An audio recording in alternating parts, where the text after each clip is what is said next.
आपका कक्षा 10 का लेसन चल रहा था निर्देशांक ज्यामिति।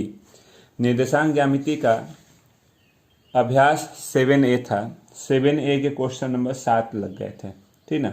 चलते हैं 8वें क्वेश्चन पे। तो 8वें क्वेश्चन में आपसे कह रहा है कि ध्यान से देखिएगा। 8वां क्वेश्चन कह रहा है कि -5, 6, 3, 0, 9, 8 कह रहा है कि ये तीन शीर्ष दिए गए हैं किसी त्रिभुज के, तो सिद्ध कीजिए कि यह सम द्विबाहु समकोण त्रिभुज है, ठीक ना। सम द्विबाहु समकोण का मतलब हम मान लेते हैं कि ए बी सी।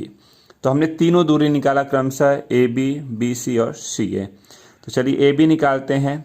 तो ए बी के लिए हम कौन सा फार्मूला लेना चाहेंगे? तो हमारे पास फार्मूला तो वही ना है, दूरी का, दो बिंदुओं के बीच की दूरी का, जिसको आप x2 - x1 का होल का स्क्वायर और y2 - y1 का होल का स्क्वायर बोलते हैं। चलिए ए बी लेते हैं। तो ए बी हो गया x1 y1 x2 y2 बोलते हैं। x2 की जगह पे 3 माइनस माइनस प्लस हो गया और y2 की जगह पे 0 -6 का स्क्वायर हो गया। यानी हमारे पास रिजल्ट ए बी आ गया कितना, 8 का स्क्वायर हो गया और -6 का स्क्वायर हो गया 36। यानी ए बी हमको दिख रहा है रूट में 100 को हम 10 लिख सकते हैं। इसी तरह से बी सी पे आते हैं।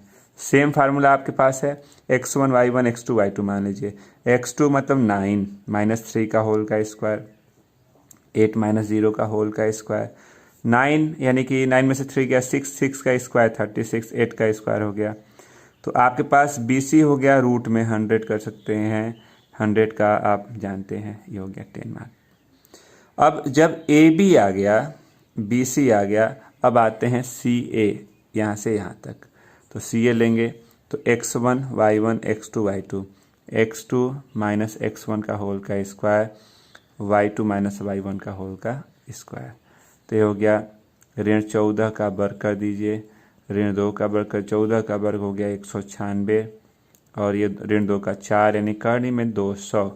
200 को 10 करनी में 2 बोल सकते हैं। अब आपने देखा कि दो दूरियां ए बी बराबर बी सी दिखी। तो सम द्विबाहु, किसी त्रिभुज में दो भुजाएं बराबर हैं तो सम द्विबाहु होता है, एक प्रॉपर्टी। और जो बड़ी वाली जो दूरी है सी ए का वर्ग, क्या बड़ी वाली दूरी का वर्ग शेष दो दूरियों के योग के बराबर है? तो करने में 200 का वर्ग 200 हो गया, ये 100 हो गया, ये 100 हो गया। यानी हाँ, यह रिजल्ट हो रहा है क्या, दो की बड़ी वाली भुजा का वर्ग शेष दो भुजाओं के वर्गों के योग के बराबर है। तो यह आप बोलते हैं पाइथागोरस का प्रमेय। यानी यह पाइथागोरस का प्रमेय हम यूज करते हैं समकोण त्रिभुज में। यानी यह प्रॉपर्टी और यह प्रॉपर्टी दोनों को मिलाने से क्या है, यह एक सम द्विबाहु समकोण त्रिभुज है। और आपको यही प्रूव करना था। सम द्विबाहु समकोण त्रिभुज का मतलब होता है कि दो भुजाएं बराबर हो जाएं और बड़ी वाली भुजा का वर्ग शेष दो भुजाओं के वर्गों के योग के बराबर हो जाए। तो बड़ी भुजा का वर्ग शेष दो भुजाओं के वर्गों के योग के बराबर होगा तो वह समकोण होता है। और दो भुजाएं दे दिया तो सम द्विबाहु, दोनों प्रॉपर्टी मिला देंगे तो सम द्विबाहु समकोण त्रिभुज हो जाएगा। नोट कर लें। क्वेश्चन नंबर 9 की बात करते हैं। तो 9 नंबर में दिया गया है कि तीन शीर्ष दे दिया, सिद्ध कीजिए कि यह सम द्विबाहु त्रिभुज है। केवल सम द्विबाहु सिद्ध करना है, मतलब अगर दो भुजाएं बराबर हो जाती हैं तो बता देंगे कि यह सम द्विबाहु त्रिभुज है। करा जांच कीजिए कि यह सम द्विबाहु त्रिभुज है कि नहीं। चलिए हम तीनों दूरी लेते हैं, ए बी फिर बी सी फिर सी ए। तीनों डिस्टेंस निकाल लीजिए, x1 y1 x2 y2, x2 - x1 का होल का स्क्वायर, यहाँ y2 - y1 का होल का स्क्वायर। तो 1 और 6 यानी 36, यानी यहाँ पे हो गया 37 कर सकते हैं। ये हो गया ए बी। बी सी की बात करते हैं तो इसके बीच का लीजिए, 7 ऋण 6 का वर्ग कर लीजिए और ऋण 2 ऋण 4 का वर्ग कर लीजिए। कुल मिला के ये हो गया 1 का वर्ग 1 और 6 36, यानी यहाँ हो गया करनी में 37। ये हो गया बी सी। इसी तरह से सी ए की बात करते हैं तो सी ए यानी x1 y1 x2 y2, ये हो गया 5 - 7 का स्क्वायर कर लीजिए, -2 + 2 का स्क्वायर कर लेते हैं। तो -2 का स्क्वायर 4 + 0, तो सी ए हो गया 4। आपने देखा कि यह ए बी और यह बी सी आपने कहा कि ए बी बराबर बी सी है, इसलिए यह एक समद्विबाहु त्रिभुज है। और यही आपको प्रूव करना था कि समद्विबाहु त्रिभुज है या नहीं। नोट कर लें। क्वेश्चन नंबर 10 की बात करते हैं। तो कह रहा है 10 नंबर में कि यदि Q 0,1 यह बिंदु P इतना और R, यह जो Q है P और R से समदूरस्थ है। समदूरस्थ मतलब समान दूरी पर स्थित है। तो कह रहा है कि यह बराबर है, समान हो गया, यानी QP is equal to QR कह रहा है। अगर समदूरस्थ है यानी समान दूरी पर स्थित है तो x का मान बताइए। ठीक, तो चलिए पहले इसको सॉल्व करते हैं। QP मतलब दो बिंदुओं के बीच की दूरी का फार्मूला होता है x1 y1 x2 y2 ले लीजिए। तो 0 - 5 का होल का स्क्वायर और यहाँ हो गया 1 - +3 का square is equal to QR लेंगे तो इसके बीच का x1 y1 x2 y2, तो 0 - x का स्क्वायर और 1 - 6 का स्क्वायर, और कर देते हैं दोनों साइड का वर्ग। अगर वर्ग करते हैं तो कर्ण ही हट गया, ऋण 5 का वर्ग बचा और यहाँ 4 का वर्ग हो गया। ये x का वर्ग हो गया, ऋण 5 का वर्ग हो सकता है, ये तो कटा दीजिए। 16 बराबर x का वर्ग, तो x बराबर (-4), तो पहला आंसर हो गया x का। फिर कहता है कि जब x का मान आपके पास आ गया तो आप QR और PR भी बताइए। दोनों डिस्टेंस पूछ रहा है। QR की बात करेंगे तो देखिए हमारे पास इस R की वैल्यू अब चेंज हो गई, 4,6 बोल सकते हैं। तो दो बिंदुओं के बीच की दूरी निकाल लेंगे, फिर यहाँ से भी हम निकाल लेंगे क्योंकि अब R का तो एक्यूरेट वैल्यू हो गया ना, तो इस दो भाग को आप खुद कर सकते हैं। नोट कर लें। क्वेश्चन नंबर 11 की बात करते हैं। तो 11 नंबर में एकदम क्लियर दिया गया है कि तीन शीर्ष हैं, तो सिद्ध कीजिए कि एक समद्विबाहु समकोण त्रिभुज है। समद्विबाहु समकोण का मतलब आप तीनों का नाम दे दीजिए। पहले ये A हो गया, B हो गया, C हो गया। पहले तीनों डिस्टेंस निकालते हैं। पहले अगर हम AB निकालते हैं तो AB x1 y1 x2 y2, x2 - x1 का होल का स्क्वायर, y2 - y1 का होल का स्क्वायर, तो ये हो गया 5 और 9। तो ये इसको आप ऐड कर सकते हैं, 6 हो गया। आप अगर इसका गुणनखंड कर या इतना ही रहने दीजिए, मत तोड़िए। फिर BC लेते हैं। BC का मतलब दो बिंदुओं के बीच की दूरी, 7 ऋण 3 का वर्ग और 10 धन 4 का वर्ग कर सकते हैं। तो यहाँ 4 का वर्ग 16 और 14 यानी 196। इसको अगर आप ऐड करते हैं तो ये हो गया 12, 10 × 11 212। दूरी है तो आप इसको मात्रक बोल सकते हैं, ये भी मात्रक हो सकता है। फिर आते हैं CA पर। CA मतलब दो बिंदुओं के बीच की दूरी लेंगे। तो चलिए CA x1 y1 x2 y2, ऋण 2 ऋण 7 का वर्ग कर दीजिए और यहाँ 5 ऋण 10 का वर्ग कर दीजिए, ठीक ना। तो 5 ऋण 10 का वर्ग कर देंगे तो ये हो गया ऋण 9 का वर्ग 81 और 5 25। ठीक, आप इसको ऐड कर लीजिए तो हो गया 7 106 इतना मात्रक। अब क्वेश्चन पे आते हैं। हमको दिखा AB और CA दो डिस्टेंस क्या है, इक्वल है, तो समद्विबाहु। और बड़ी वाली दूरी हमको दिख रही जो छूट रही है, बड़ी वाली दूरी दो छोटी छोटी दूरियों के योग के बराबर है। तो इसका वर्ग कर देंगे तो कर्ण ही हट गया, इसका वर्ग कर देंगे तो 106 मतलब 212 और 212 ये भी है। यानी आपने कहा कि दो भुजाएं बराबर हैं और बड़ी वाली भुजा का वर्ग शेष दो भुजाओं के वर्गों के योग के बराबर है, यानी समकोण। तो दोनों त्रिभुज को मिला देंगे, दोनों प्रॉपर्टी को मिला देंगे तो यह एक समद्विबाहु समकोण त्रिभुज है और यही आपको प्रूव करना था। नोट कर लें। कह रहा है कि ये 4 शीर्ष दे दिया किसी चतुर्भुज का, तो बताना है कि यह कैसा चतुर्भुज है।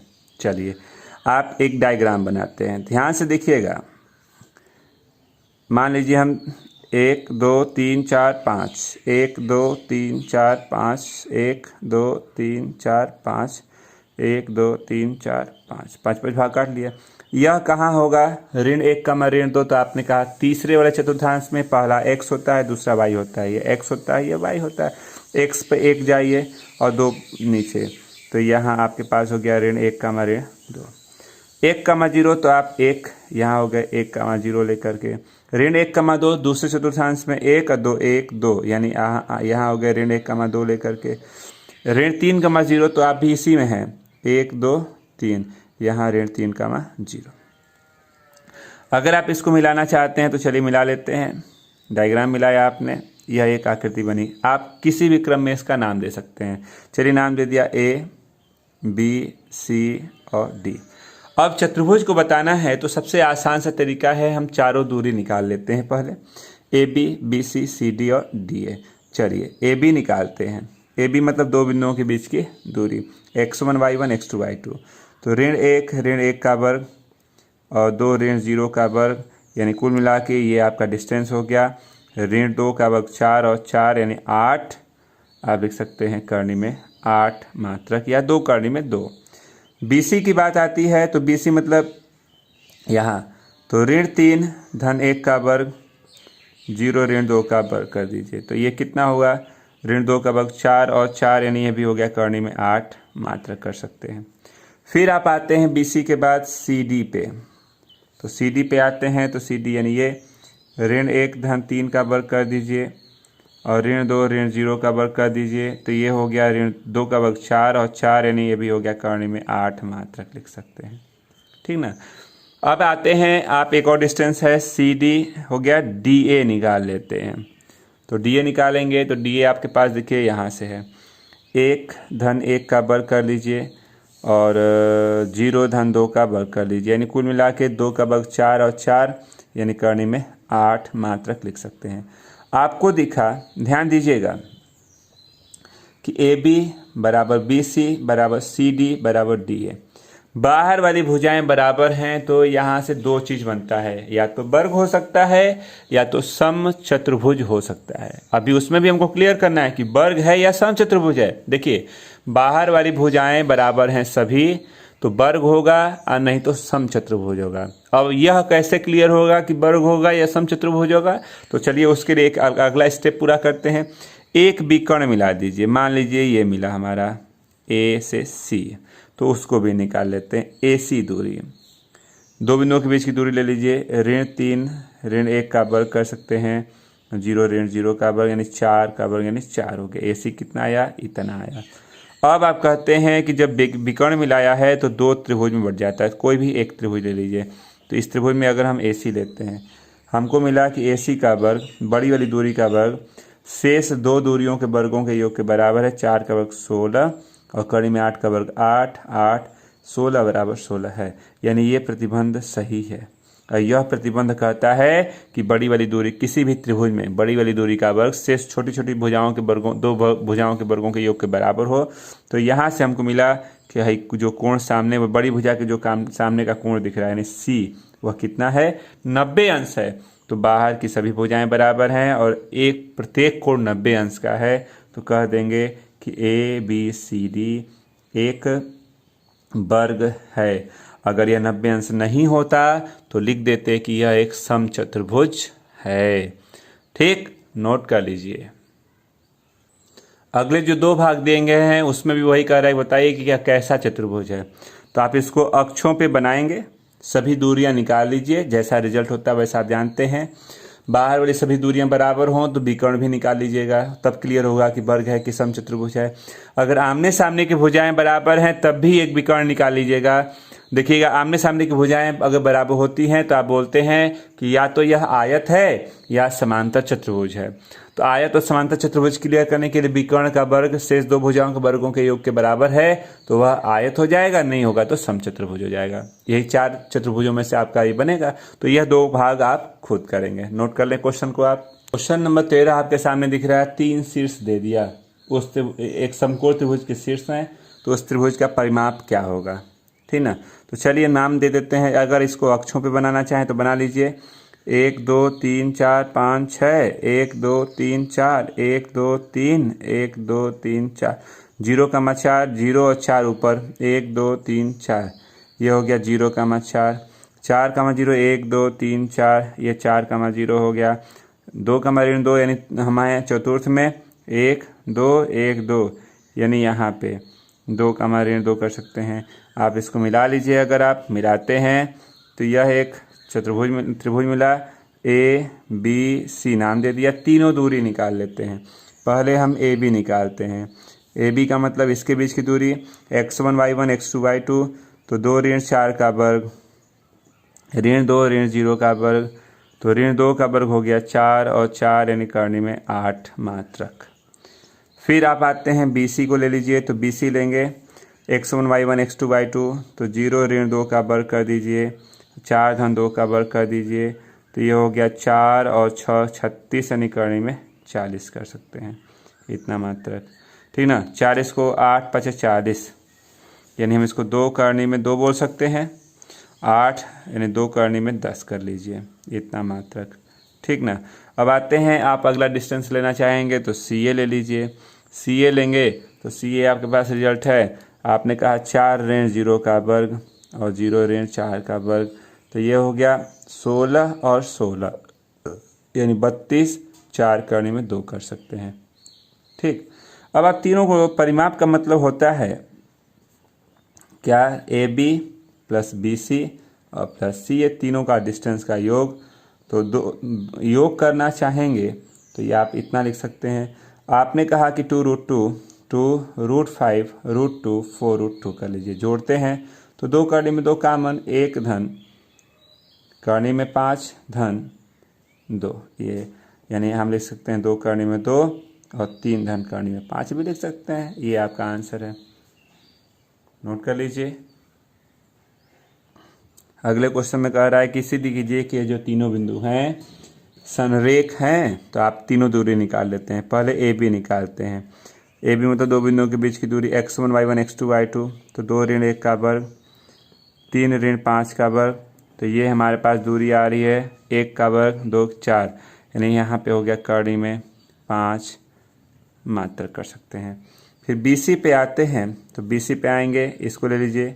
ऋण 2 का वर्ग, ऋण 11 ऋण 3 का वर्ग, यानी आपके पास डिस्टेंस हो रहा है ऋण 4 16 और 14 196। इसको जोड़ लेते हैं, 2 10 1 11 यानी 212 मात्र कर सकते हैं। 212 कर लीजिए। यहाँ पे आप लेते हैं सी ए। तो सी ए लेंगे तो यहाँ पे आपका डिस्टेंस हो जाएगा ऋण 2 ऋण 1 का वर्ग कर लीजिए, ऋण 11 ऋण 5 का वर्ग कर लेते हैं। तो यहाँ पे हो गया ऋण 3 का वर्ग 9 और 16 ऋण 16 हो गया, तो 16 का वर्ग, तो 16 का वर्ग आप लिख सकते हैं 256 कर लीजिए। तो ये ऐड कर लेते हैं, 256 4 हो गया 260 265 कर सकते हैं। ठीक। तो 265 मतलब अगर हम इसका गुणनखंड करते हैं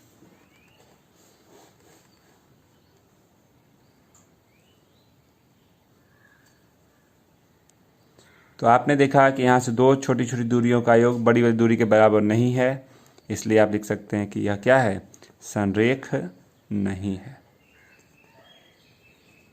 संरेख में आपने कहा कि 2 छोटी छोटी दूरियां हमको दिख रही थी, उसका योग तीसरी दूरी के इक्वल नहीं है, इसलिए यह संरेख नहीं है। 15 नंबर दिया गया है कि यह बिंदु इससे और इससे दोनों से समान दूरी पर स्थित है, तो एक्स वाई के रूप में कुछ संबंध होगा, यानी P Q is equal to P R है।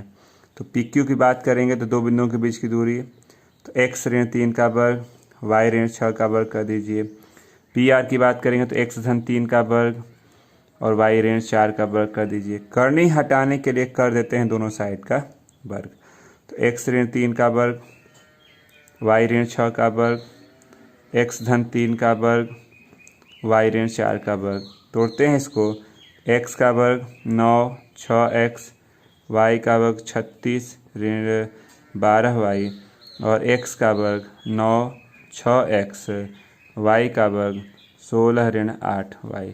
x का वर्ग y का वर्ग कर दिया, ऋण 6x ऋण 12y जोड़ देंगे तो ये हो जाएगा आपका कितना, 45। 6x ऋण 8y, इसको जोड़ लीजिए 25। तो आपने कहा देखिए ये इधर आएगा 45 ऋण 25 कर लीजिए, बाकी एक्स वाई को इधर ले आते हैं, तो 6x धन 6x ऋण 8y था, ये इधर आएगा धन 12y। ठीक ना। आप इसको अगर व्यवस्थित करते हैं तो चलिए व्यवस्थित कर लेते हैं। तो ये हो गया हमारे पास 20, ये हो गया 12x धन 4y, 4 से भाग देते हैं तो 3x धन y बराबर 4 5 20। तो ये आपका रिलेशन हो गया। तो आपका ये प्रश्नावली समाप्त हो गया। नोट कर लें इसको आप। और आज के लिए इतना ही। कल इसी का अगला टॉपिक शुरू किया जाएगा। बस।